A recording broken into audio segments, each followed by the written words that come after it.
India, the world's largest democracy and the planet's second largest population. 1.1 billion people strong. Men, women, rich, poor, literate and illiterate, all have a right to vote, to elect their own government. Indians across all walks of life exude a newfound confidence. Young children dream of being the next Bill Gates. And this freedom has given way to levels of prosperity seen only during the days of the Maurya period. Since India achieved independence in 1947, it has not looked back. Consider this, in 2008, when an Indian conglomerate, Tata Motors, wanted to make their mark on the global automobile map, what did the board of directors do?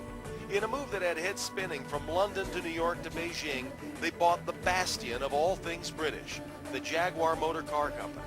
They also got Land Rover in the deal. Make no mistake, India has come a long way. These days, however, most of us are unlikely to even imagine a time when simple daily acts of existence for Indians were restricted or even banned. The ironclad grip of one of the greatest empires, the Raj, felt by every Indian, curtailed individual freedom, stunted development and growth, and oppressed millions for the benefit of a few. Yet such a time existed only a short 50 to 60 years ago. Led by a courageous few, millions of Indians took to the streets, protested against this foreign rule using a myriad of experiments, most prominent among these trials being the civil nonviolent disobedience. Millions of Indians gave up their worldly aspirations and joined hands in defeating the Raj. Why the sacrifice? How are these average Indians inspired? Who inspired them? It is this curiosity and a desire for a renewed contemporary examination of the events leading to India's independence that has given birth to Arise Free India. Arise Free India, AFI, a nonprofit, has been launched in America alongside an NGO in India. Its purpose is to document and archive the personal stories of individuals who helped create history and whose lives in turn were shaped by the events and ideology of their day.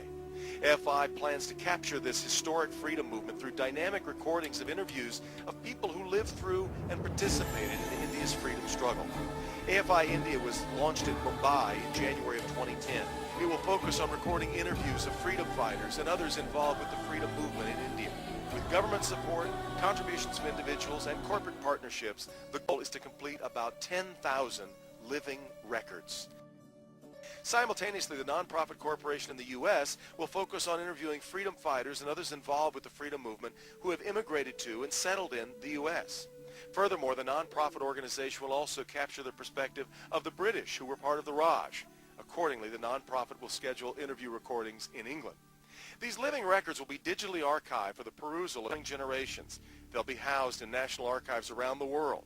A series of documentary films will be produced using the core living records as a basis and offered to schools, universities, and to television broadcasters. AFI Board of Directors is comprised of Indians, Americans, and British citizens. All serve voluntarily in an effort to compile the first-hand histories before these accounts are silenced forever. Our subjects are aging. Most are over 80 years of age, and time is clearly our biggest hurdle. This is a grand endeavor, and with a task of such magnitude, costs are high, but the value to future generations is priceless. Please consider making a donation to AFI as we embark on this monumental effort.